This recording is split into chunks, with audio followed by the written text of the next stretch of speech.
আসসালামু আলাইকুম ওয়া রাহমাতুল্লাহি ওয়া বারাকাতুহু।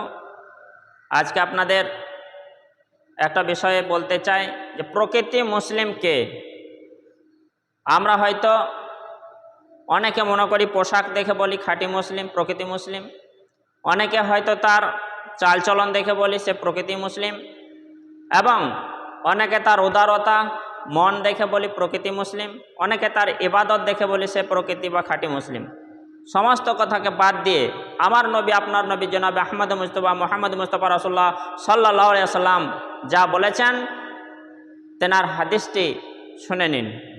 প্রকৃতি মুসলিমকে আন আব্দুল্লাহ ইবনে আমর রাদিয়াল্লাহু তাআলা আনহুমা আনিন নবী সাল্লাল্লাহু আলাইহি ওয়াসাল্লাম قال হযরত আব্দুল্লাহ ইবনে আমর রাদিয়াল্লাহু তাআলা আনহু তিনি বর্ণনা করছেন, তিনি বলছেন নবী করিম সাল্লাল্লাহু আলাইহি ওয়াসাল্লাম বলেছেন, আল মুসলিমু মান সালিমাল মুসলিমুনা মিন লিসানিহি ওয়া ইয়াদিহি।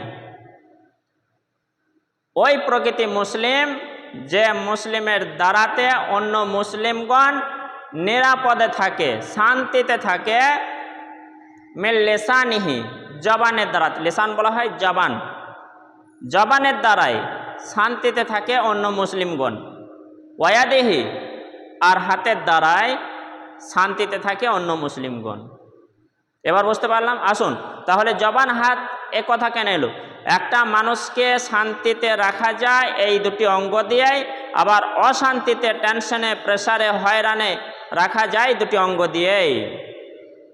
জবান দিয়ে মানুষকে ঠান্ডা কথা, সত্য কথা, নরম কথা বলে, মিষ্টি কথা বলে তার মন জয় করা যায়, তাকে ভালোবাসা যায়, মহব্বত পাওয়া যায়, শান্তিতে রাখা যায়। আবার এই জবান দিয়েই তার দুর্নাম, কুচ্ছ, গীবত, পরচর্চা, পরনিন্দা, আঘাত দিয়ে গালমন্দ ইত্যাদি অশ্লীলতা এইসব করে তার মন খারাপ করা হয়, তাকে দুঃখ দেওয়া যায়, তাকে কষ্ট দেওয়া যায়, কাঁদানো যায়।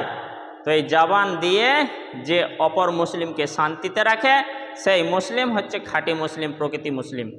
আর হাত দিয়ে, কারণ মানুষকে ওই হাত দিয়ে কষ্ট দেওয়া যায়, এই হাত দিয়ে সালাম করা যায়, আবার এই হাত দিয়েও মানুষের সিগনেচার করে একটা মানুষের ফাঁসেও দেওয়া যায়। যে কারণে আমার রাসূল বললেন যে হাতের দ্বারাই অন্যান্য মুসলিমদের শান্তিতে রাখে, নিরাপদে রাখে, কোনো রকম হাত দিয়ে কষ্ট দেয় না। যাই হোক, এই রকম যে ব্যবহার করে জবান দিয়ে, হাত দিয়ে অপর মুসলিমকে শান্তিতে রাখে সেই মুসলিমই প্রকৃতি মুসলিম। এই হাদিসটা আছে সহিহ বুখারীর হাদিস নম্বর 10। হাদিস নম্বর 11টা একটু দেখে নেন। আন আবি হুরায়রা রাদিয়াল্লাহু তাআলা আনহু قال قال রাসূলুল্লাহ সাল্লাল্লাহু আলাইহি ওয়াসাল্লাম, হযরত আবু হুরায়রা রাদিয়াল্লাহু তাআলা বলছেন, রাসূলুল্লাহ সাল্লাল্লাহু আলাইহি ওয়াসাল্লাম বলেছেন, সাহাবীরা একবার জিজ্ঞাসা করলেন, ক্বালু ইয়া রাসূলুল্লাহ, হে আল্লাহ রাসূল, আইউল ইসলামি আফজল, ইসলামের মধ্যে সর্বোত্তম মুসলিম কে, উত্তম মুসলিম কে? আমার রাসূল এই কথাটাই বললেন, আল মুসলিমু মান সালিমা আল মুসলিমুনা মিন লিসানিহি ওয়া ইয়াদিহি। ওই মুসলমান যে মুসলমান নিজের জবান দিয়ে, হাত দিয়ে অন্য মুসলিমকে শান্তিতে রাখে সেই মুসলমান উত্তম, বা ইসলাম ধর্মে এই ব্যবহারটাই উত্তম। তো ইনশাআল্লাহ আমরা যারা শুনছি, যারা শুনব, এই হাদিসের ওপর আমল করে চলব। বর্তমান জামানায় এই যুগে অধিকাংশ মানুষ জবান দিয়ে, হাত দিয়ে আঘাত পায়, জবান দিয়ে, হাত দিয়ে কষ্ট পায়। তো আমরা প্রকৃতি মুসলিম হওয়ার চেষ্টা করি। হাদিস সহিহ বুখারীর 10, 11 এই দুইটি হাদিসের ওপর আমল করার চেষ্টা করি, আর প্রকৃতি মুসলিম হওয়ার চেষ্টা করি। তার সাথে সাথে ইবাদতগুলি করব। আল্লাহ তাআলা আমাদের আপনাদের সকলকে যেন সুমতি দেন, কোরআন হাদিসের ওপর চলতে পারি। আসসালামু আলাইকুম ওয়া রাহমাতুল্লাহি ওয়া বারাকাতুহু।